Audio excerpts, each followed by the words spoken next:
आपको सारी e books provide कराई जाती हैं। आपको जो भी ई बुक बाय करनी हो आप वहां पे जाके बाय कर सकते हैं। तो चलिए वीडियो को स्टार्ट करते हैं हमारे पहले क्वेश्चन से। हाल ही में खबरों में दिल्ली स्थित मुगल गार्डन का नाम बदलकर क्या कर दिया गया है? तो अभी हाल ही में जो मुगल गार्डन है उसका नाम बदल दिया गया है, तो इसलिए काफी ज्यादा एक इंपॉर्टेंट आपका क्वेश्चन हो जाता है। तो हमारा इसका आंसर हो जाएगा अमृत उद्यान। तो मुगल गार्डन का नाम बदलकर अमृत उद्यान कर दिया गया है। यहाँ पे मुगल एम्पायर की बात करी गई है, तो मुगल एम्पायर 1526 से लेके 1585 तक का रहेगा। जो पहले रूलर थे मुगल एम्पायर के वो कौन थे, आपसे एग्जाम्स में बहुत बार पूछा जा चुका है। तो आपका आंसर हो जाएगा बाबर। बाबर पहले रूलर थे मुगल एम्पायर के 1526 से लेके 1530 तक। बाबर के द्वारा रूल किया गया था मुगल एम्पायर के रूप में। अगर बात करी जाए कि जो पहली बैटल हुई थी पानीपत की, वो बाबर और इब्राहिम लोदी के बीच में हुई थी। इब्राहिम लोदी जो थे वो लास्ट रूलर थे दिल्ली सल्तनत के, और बाबर ने इब्राहिम लोदी को हरा के 21 अप्रैल 1526 को फर्स्ट बैटल ऑफ पानीपत हुई थी। उसमें बाबर ने इब्राहिम लोदी को हरा के मुगल एम्पायर की नींव रखी थी, और 1526 से लेके 1530 तक बाबर के द्वारा शासन किया गया था। 1530 में डेथ हो गई थी बाबर की। टोटल 4 युद्ध बाबर के द्वारा लड़े गए थे, 1526 में, 1527 में, 1528 में और 1529 में, और 1530 में डेथ हो गई थी। लास्ट रूलर कौन था मुगल एम्पायर का? तो बहादुर शाह सेकंड। 1837 से लेके 1857 तक रूल किया गया था बहादुर शाह सेकंड के द्वारा। अगला क्वेश्चन देखते हैं। भारतीय राष्ट्रीय कांग्रेस के किस अधिवेशन में पहली बार राष्ट्रीय गीत वंदे मातरम गाया गया था? तो भारत का जो राष्ट्रीय गीत है वंदे मातरम, उसको कौन सा भारतीय राष्ट्रीय कांग्रेस का अधिवेशन था जिसमें पहली बार गाया गया था? तो हमारा आंसर हो जाएगा 1896 का कोलकाता अधिवेशन। तो 1896 में जो कोलकाता अधिवेशन हुआ था उसमें जो राष्ट्रीय गीत है भारत का वंदे मातरम, उसको पहली बार गाया गया था।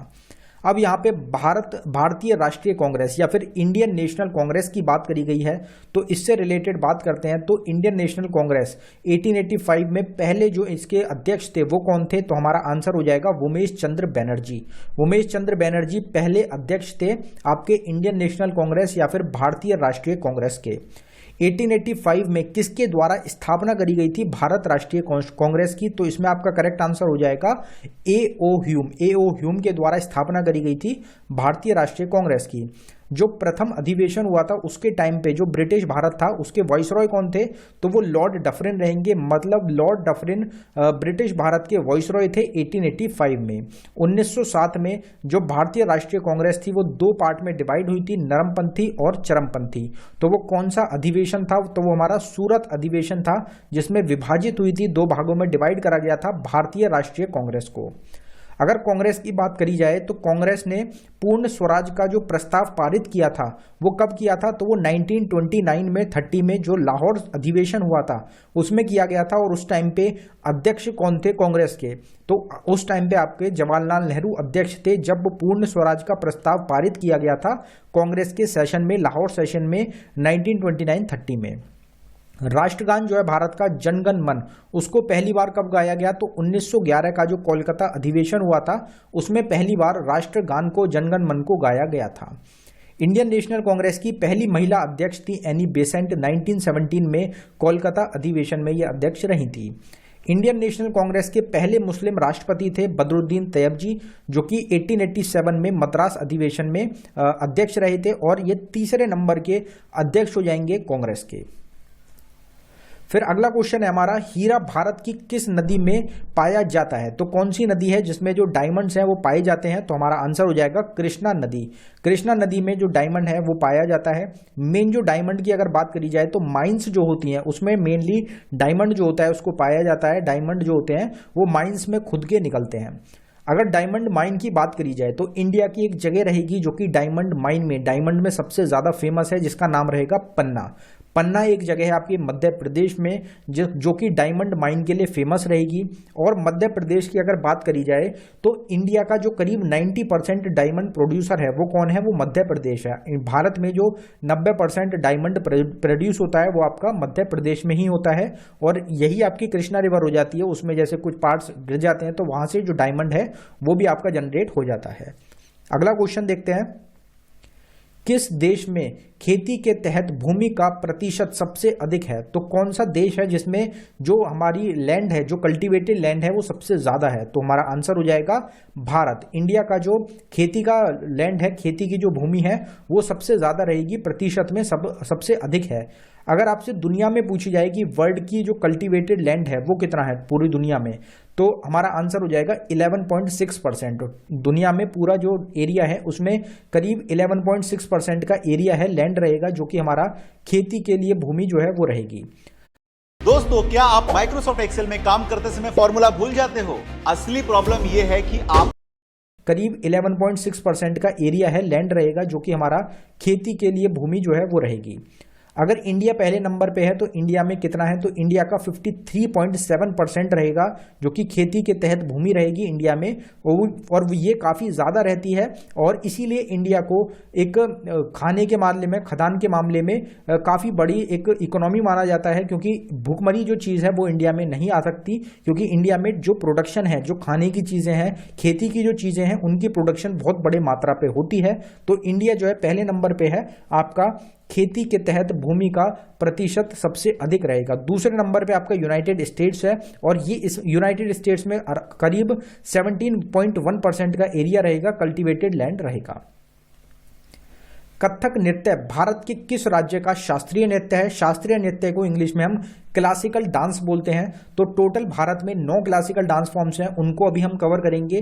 पहले ये देखते हैं कथक नृत्य जो है भारत के किस राज्य का है। तो हमारा आंसर हो जाएगा उत्तर प्रदेश। उत्तर प्रदेश स्टेट जो हमारी राज्य है उसका एक नृत्य रहेगा, शास्त्रीय नृत्य है कथक। अब यहाँ पे 9 शास्त्रीय नृत्यों की बात करते हैं।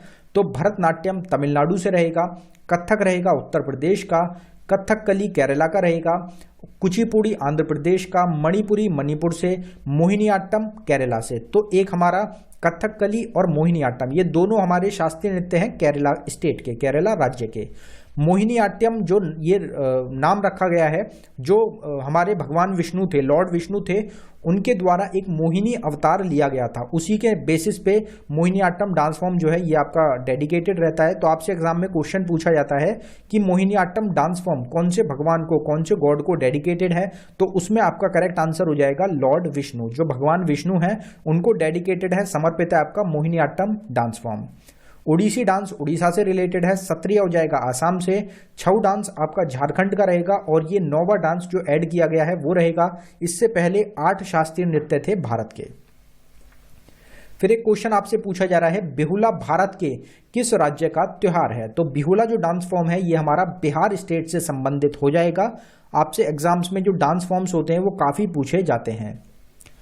निम्नलिखित में से कौन आर्य समाज के संस्थापक हैं? तो आर्य समाज की जो संस्थापक हैं, आर्य समाज की जो स्थापना करी गई है वो किसके द्वारा करी गई? तो हमारा आंसर हो जाएगा दयानंद सरस्वती। दयानंद सरस्वती ने स्थापना करी है आर्य समाज की। यहाँ पे कुछ स्थापनाओं की बात करेंगे स्वतंत्रता सेनानियों के द्वारा जो हमारी करी गई हैं, जैसे ब्रह्मो समाज राजा राम मोहन रॉय के द्वारा स्थापित किया गया।